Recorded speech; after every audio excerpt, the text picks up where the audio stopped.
Good morning, all of you. This is Mr. PJ Titus from Salem Classes. So, friends, today our discussion topic will be Julius Caesar. It is one of the play of Shakespeare, and this play is very long. So that today we will discuss about the introduction part, and afterward we will discuss part by part. I don't know, either it may be complete within 10 part, either it may be complete beyond 10 part. I don't know about that. The time will say about that. So then let us begin. Before beginning of this chapter or before beginning of this lecture, I would like to request you, if newly you are visiting my channel, please subscribe it. If you want to any more help, so you have to comment me. So I will read this drama or the play, then I will translate it. So, especially whenever we think about William Shakespeare, he writes or different kinds of plays like tragedies, comedies, and also romance, history plays like this. So he writes such kind of plays. But this is especially Julius Caesar. Now, this is a tragedy. At the same time, it is historical events also. The things which was happened in Rome, that was made as a play and showing the situation of England. So यहाँ पे हम देखते हैं कि William Shakespeare के बारे में William Shakespeare ने इस ड्रामा को लिखा है। और विलियम शेक्सपियर के बारे में यदि कहेंगे तो वो कई प्रकार के ड्रामा को लिखते हैं, जैसे कि हम देखते हैं कि ट्रेजेडीज़ को लिखते हैं, कॉमेडीज़ को लिखते हैं, फिर साथ ही साथ हम उसका जो रोमांस को देखते हैं, हिस्ट्री प्ले को देखते हैं।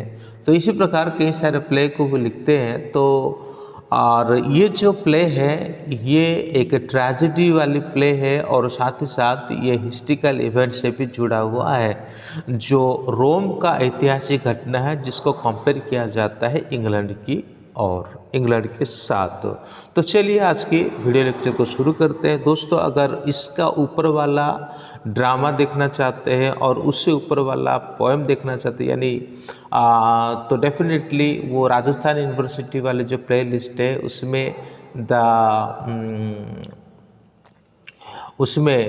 एक पोएम है, तो आप उसको देख सकते हैं। और किसी एक वीडियो में वो द मर्चेंट ऑफ वेनिस जो है वो भी आप एक समरी में बनाया।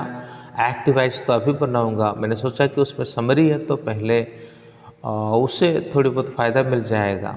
तो इसका तो कोई भी पार्ट नहीं था, इसलिए सबसे पहले इसको बनाना चाहा। तो चलिए आज के लेक्चर यहीं से शुरू करते हैं। The tragedy of Julius Caesar, more commonly known simply as Julius Caesar, as a tragedy by William Shakespeare written in 1600। तो दोस्तों, इसको कहने से पहले मेरे पास जो नोट्स है वो वर्धमान महावीर ओपन सिटी राजस्थान उसके अंतर्गत है। मैं और वर्धमान यूनिवर्सिटी के लिए यदि कोई वीडियो बनाता हूँ तो मैं पहले इसको रीड करके उसको ट्रांसलेशन करता हूँ, ताकि जो ओपन यूनिवर्सिटी में पढ़ने वाले विद्यार्थियों को ये आसान हो सके। यदि आपके पास बुक है तो 191 पेज नंबर आप निकालें और उसको खोल करके रखें, ताकि आपको एग्ज़ाम संबंधित कोई भी प्रॉब्लम ना हो। अगर आप टेक्स्ट को भली भांति पहचान लेंगे तो आपको एग्ज़ाम में लिखने के लिए भी आसान रह जाएगा, क्योंकि कई सारे वर्ड मीनिंग्स है जिसको भी मैं बोलने वाला हूँ। यदि मैं सिर्फ एक नरेशन बना करके देता तो टेक्स्ट से आप अपरिचित होते, या तो फिर मैं यदि खाली एक फेशियल मोड में आकर के कुछ टीचिंग करता तो भी आप टेक्स्ट से वंचित रहते। तो इसलिए मैं बेहतर समझा कि ये टेक्स्ट को शो करके ही आपको एक्सप्लेन किया जाए। यदि आप लोगों को फेस मोड से कोई वीडियो चाहिए तो ज़रूर आप मुझे कमेंट कर सकते हैं। हालांकि समय समय पर मेरा बहुत सारे वीडियो फेस मोड में भी है। तो चलिए, मैं अपने बारे में ज़्यादा कह के समय व्यर्थ करना नहीं चाहूँगा। तो इसी पोएम को विलियम शेक्सपियर लिखते हैं, जो 16 सेंचुरी की बात है, यानी 1680 की बात है। तो इसको सामान्य रूप से जूलियस सीजर का ट्रेजेडी के रूप में जाना जाता है। It portrays the conspiracy against the Roman dictator Julius Caesar, his assassination and its aftermath. It is the first of his Roman plays based on true events from Roman history. तो यहाँ पे हम क्या देखते हैं, कुछ साजिशकर्ता इकट्ठा होते हैं और होने के साथ किसके विरुद्ध में, रोम का जो डिक्टेटर जूलियस सीजर है उसके विरुद्ध कुछ साजिशकर्ता इकट्ठा होते हैं और उनको मारने के लिए मतलब कोशिश करते हैं। उनका मृत्यु भी हो जाता है। तो उनके बाद क्या परिणाम निकलता है, क्या और स्थिति निकलता है, वो हिस्ट्री के आधार पर ये पूरे जो ड्रामा है, पूरे जो प्ले है और उसमें लिखा हुआ है। Although the title of the play is Julius Caesar, he is not the central character in the action of the play, appearing in only 3 scenes and dying at the beginning of the 3rd act. तो यद्यपि इसका title Julius Caesar है, लेकिन central character के रूप में हम scissor को नहीं देखते। वो इसलिए कि 3rd जो सीन्स है वहीं पर तो वो आते हैं और आने के बाद वो beginning of the 3rd act यानी 3rd एक्ट का जो शुरुआत है उसी में उनका मृत्यु हो जाता है। The central protagonist is the play is Marcus Brutus and central psychological drama is a struggle between the conflicting demand of honor, patriotism and friendship. तो यहाँ पे क्या होता है कि सेंट्रल प्रोटैगनिस्ट के रूप में देखते हैं तो मार्कस ब्रूटस को हम देख सकते हैं, और सेंट्रल मानसिकता के आधार पर आधारभूत अगर हम देख सकते हैं तो ये एक स्ट्रगलिंग है ना, और एक डिमांड के ऊपर एक स्ट्रगलिंग है। क्या डिमांड उनके था कि हॉनर और देशभक्ति के ऊपर, आदर और देशभक्ति के ऊपर और फ्रेंडशिप के ऊपर एक स्ट्रगल था। The play reflected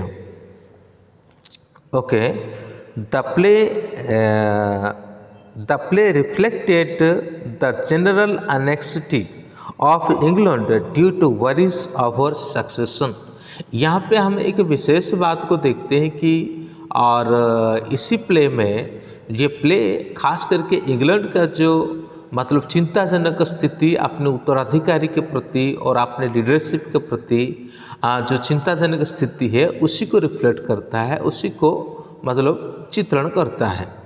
At the time of its creation and first performance, Queen Elizabeth, a strong ruler, was elderly and had refused to name a successor, leading to worries that a civil war similar to that of Rome's might break out after her death. तो वरिस क्या है, यानी चिंताजनक स्थिति क्या है? चिंताजनक स्थिति तो ये है कि जब ये ड्रामा क्रिएशन किया गया था तभी क्वीन एलिजाबेथ जो है एक स्ट्रॉन्ग रूलर के रूप में यहाँ पे वो शासन कर रही थी, और साथ ही साथ वो अपने उत्तराधिकारी का नाम घोषणा करने में मतलब नाकार रही थी।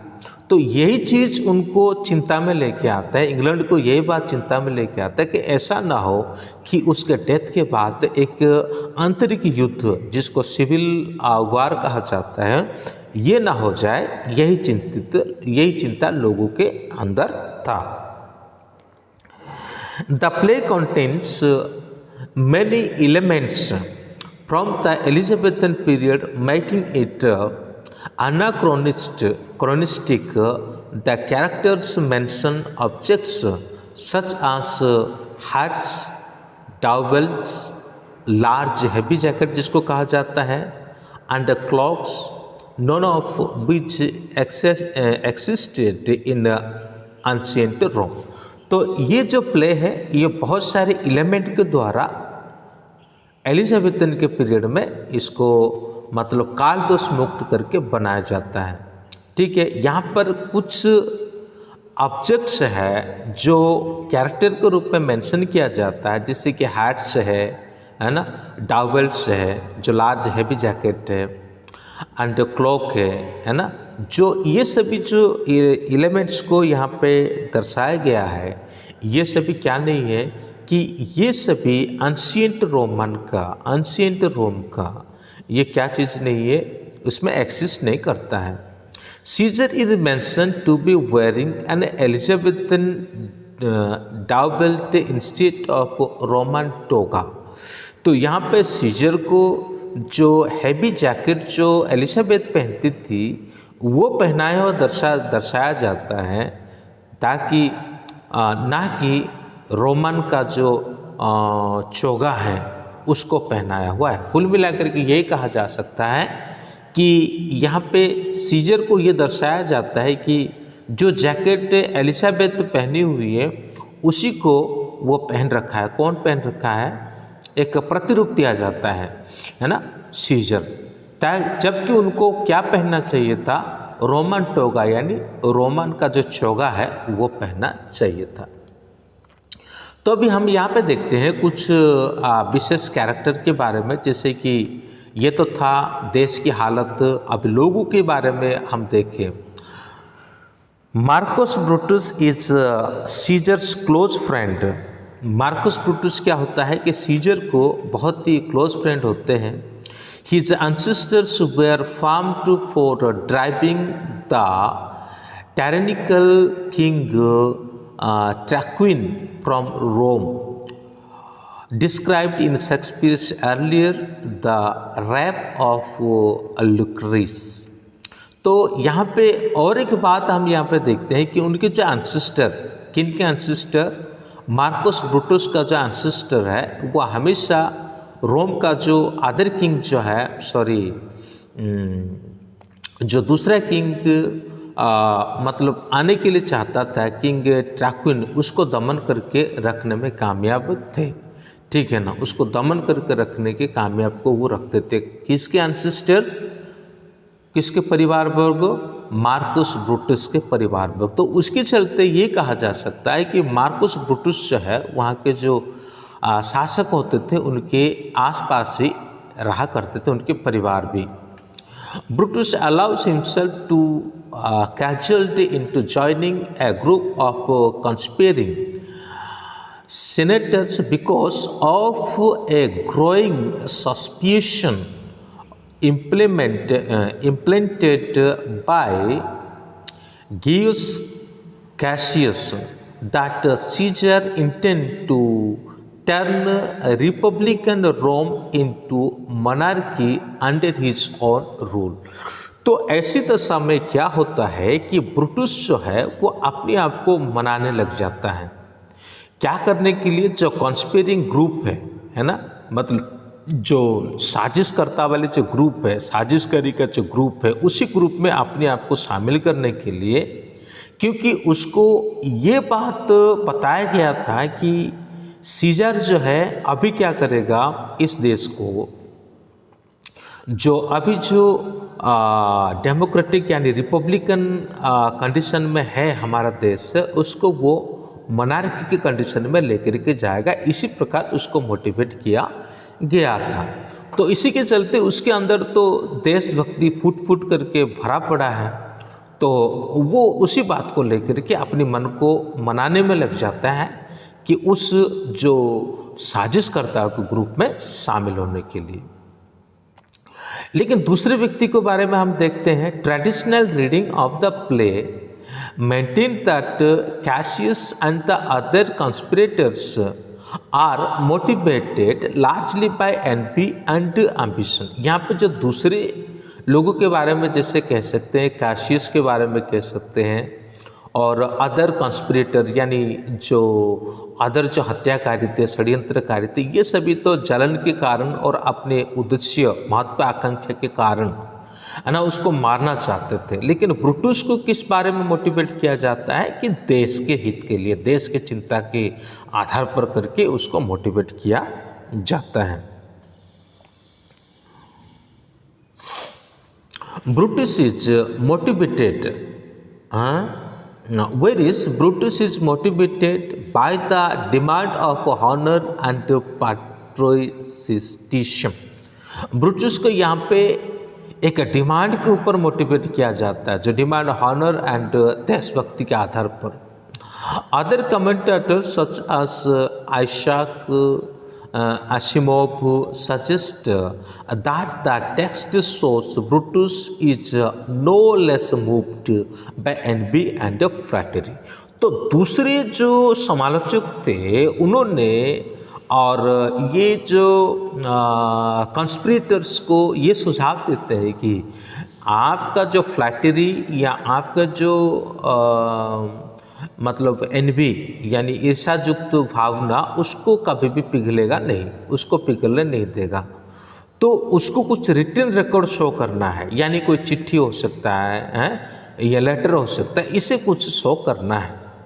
One of the general strength of the play is that it resist categorising its character as either simple hero or villain. यहाँ पे कोई सिंपल हीरो विलन का विशेष कैरेक्टर नहीं रखा जाता है, किसमें, इसी प्ले में। दोस्तों मैं समरी नहीं बता रहा हूँ या फिर ड्रामा का जो एक्ट एक्सप्लेन नहीं कर रहा हूँ, मैं तो अभी आपको इंट्रोडक्शन बता रहा हूँ, हालांकि इंट्रोडक्शन थोड़ा लंबा है। The early sense deal mainly with Brutus' argument with Cassius and his struggle with his own conscience। जो प्राथमिक जो सीन है उसी में हम ये देखने को प्राप्त करते हैं कि ब्रूटस जो है अपने आप में क्या आर्गूमेंट करता है, अपने विवेक के साथ साथ ही साथ कैसियस का जो ऑफर है उसी के साथ वो आर्गूमेंट करने लग जाता है। The growing Tide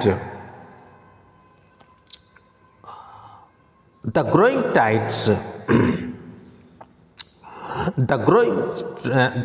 tides of public support soon turned Brutus against Caesar।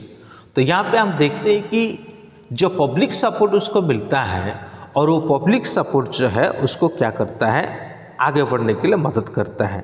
Public support बोलो तो यहाँ पे ब्रैकेट में आप देख सकते हैं कि ये पब्लिक सपोर्ट ऐसा सपोर्ट नहीं है, बल्कि कासियस जो है भिन्न भिन्न राइटिंग से लोगों के द्वारा लिखे हुए जैसे किसी ग्रुप के द्वारा लिखे हुए लेटर के जैसे लिख करके क्या करता है कि ये ब्रूटस को भेजता है, और जिसके चलते ब्रूटस को ऐसा लगता है कि देश जो है अभी सीजर को नहीं चाहता है, देश जो है सीजर को नहीं चाहता है, उसे ऐसा लगता है। It should share warn Caesar to beware the ideas of March। तो सीजर को पहले ही क्या किया गया था, सीजर को पहले ही क्या किया गया था, उसको जो मार्च है ना, उस मार्च को रोकने के लिए एक ज्योतिषी के द्वारा कहा गया था, which ignores culminating in his assassination at the capital by conspirator that day। तो ये सभी चीज़ को वो नाकार करके आगे बढ़ता है, और आगे बढ़ने के बाद उसी दिन वो क्या होता है कि उसका जिंदगी का आखिरी दिन बन जाता है। Caesar's assassination is perhaps the most famous part of the play। About halfway through, after ignoring the soothsayers as well as his wife's own permissions, Caesar comes to the Senate।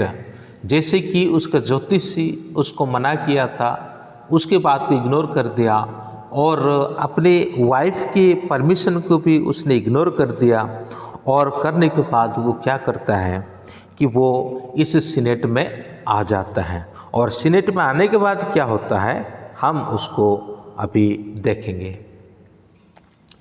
The conspirator creates a superficial motive for the assassination by means of a petition brought by Metellus Chamber, pleading on behalf of his banished brother. एक भाई जो है मेटलस का वो banished हो रखा है। Banished का होने का मतलब देशांतर हो रखा है। तो उस पिटीशन के माध्यम से वो अभी राजा के पास ये जो कॉन्स्पिरेटर्स है यानी षड्यंत्रकारी है, उसी पिटीशन के आधार पर वो पहुंचना चाहते हैं और पहुंच भी जाते हैं। As Caesar predictably reject the petition, Casca grazed Caesar in the back of his neck, and the other fellow in stabbing him. Brutus is last. तो यहाँ पे ये जो षड्यंत्रकारी में से कसका एक बंदा है जो क्या करता है कि थोड़े बहुत ग्रास करता है कि खुरच कर देता है किसको, सीजर का बैग को, और साथ ही साथ शायद वो कस के पकड़ भी लेता है। और तभी दूसरे जो व्यक्ति थे वो क्या करते हैं, मतलब बहुत ज़बरदस्त रूप से छुरा के द्वारा उसको हत्या कर देते हैं। और आखिरी में है ना, और आखिर में ब्रूटस था। At this point, Caesar utters the famous line, "Et tu Brutus," and "you Brutus, you too Brutus," यानी उसको यकीन ही नहीं था कि ब्रूटस मेरे साथ ऐसा कर सकता है। तो इसीलिए आखिरी के टाइम पे ब्रूटस भी जैसे उसको छुरा मतलब छुरे अंदर करता है ना, चाकू अंदर करता है, तभी आखिरी में उसको भी वो देखता है, वो कहता है कि ब्रूटस तुम भी उनके साथ मिले हुए हो। Shakespeare has him et then fall Caesar, suggesting that Caesar did not want to survive such treachery. इस प्रकार धोखे के साथ और सीजर कभी नहीं रहना चाहता था, और ऐसे कुछ शब्द उसने कहा होगा। और the conspirator make clear that they did not act for Rome, not for their own purpose, and do not attempt to flee such, but act victorious. तो यहाँ पे ये लोग अपने आप में क्लियर हो जाते हैं। तो उन्होंने जो कार्य, जो कंस्पिरेटर जो है लोगों के अंदर इस बात को फैलाना चाहते, इस बात को कहना चाहते हैं कि भाई हमने जो किया वो हमारा कोई भी पर्सनल बेनिफिट के कारण नहीं किया, हमने जो किया वो तो रोम के लिए किया है, हमने जो किया वो तो रोम के लिए किया है, रोम का बेनिफिट के लिए किया है, हमने एक जीत हासिल करी है, ठीक है। तो इसलिए हमको डरने का कोई ज़रूरत नहीं है। लेकिन इसके बाद एक दूसरा घटना शुरू हो जाता है, जैसे कि उसका डेथ के बाद मार्क एंटनी नाम का एक व्यक्ति आता है, और उसका जो अडॉप्टेड सन, यानी जो अडॉप्टेड सन का मतलब जिसको गोद लिया हुआ बेटा है ना, ऑक्टावस कहते हैं, वो दोनों सामने उभर के आ जाते हैं। आने के बाद वो क्या करते हैं, हम आइए इस बात को देखते हैं।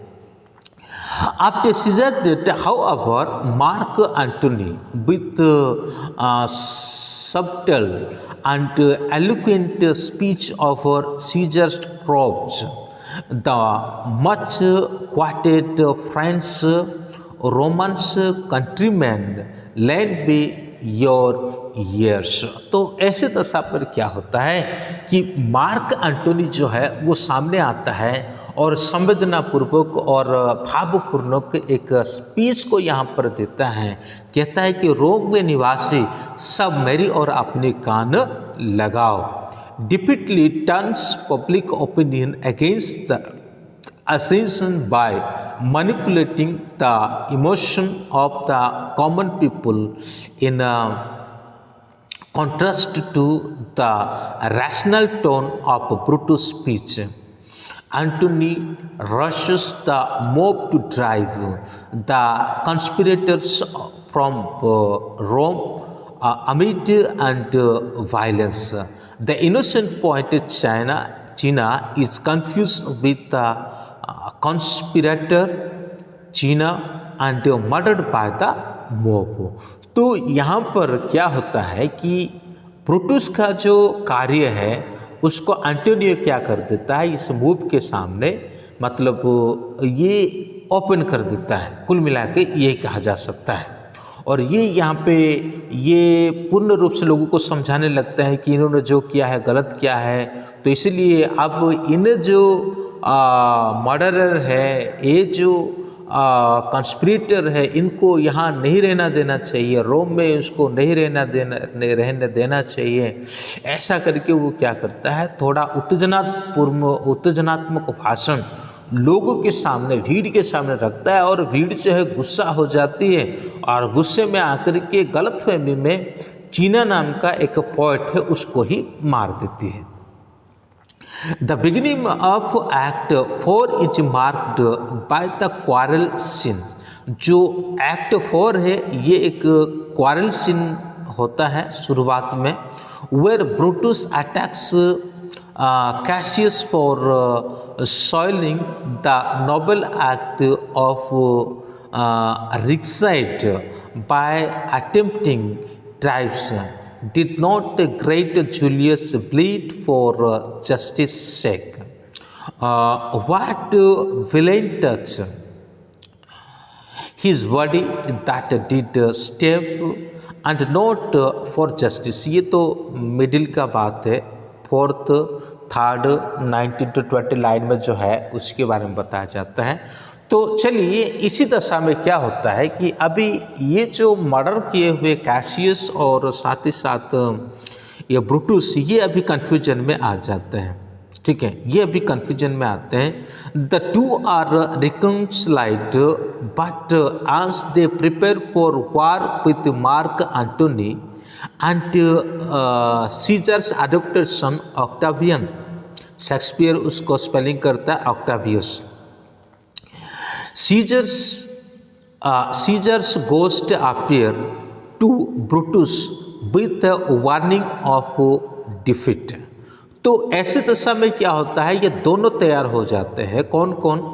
ब्रूटस और कैसियस, ये दोनों तैयार हो जाते हैं उनके खिलाफ लड़ने के लिए, युद्ध करने के लिए। किन के खिलाफ? एंटोनी के खिलाफ और ऑक्टावियन के खिलाफ। ऑक्टावियन तो ये उसका अडॉप्टेड सन है, सीजर का जो अडॉप्टेड सन है यानी लड़का है, और ये एक दूसरा व्यक्ति है। कौन? ये जो एंटोनी। तो उन्हीं के साथ जैसे लड़ने के लिए वो तैयार होते हैं, तभी ये सीजर का जो भूत है वो आकर के उनको दर्शन देता है ब्रूटस को, और वार्न करता है कि तुम किसी भी तरह से इस युद्ध में जीत नहीं पाओगे। तो ऐसे दशा में क्या होता है, both Brutus and Cassius choose to commit suicide rather than to be captured. लेकिन किसी के हाथ में से आने से पहले वो चाहते हैं कि यार अभी तो हमको क्या करना है, सुसाइड कर लेना बेहतर है। कोई हमें पकड़ेगा और किस प्रकार का यातना देगा, किस प्रकार से मारेगा, नहीं कह सकते। तो हम क्या करते हैं कि और आत्महत्या कर लेते हैं। इस प्रकार वो डिसीजन लेते हैं। The play ends with tribute to Brutus by Antony who has remained the नोबेस्ट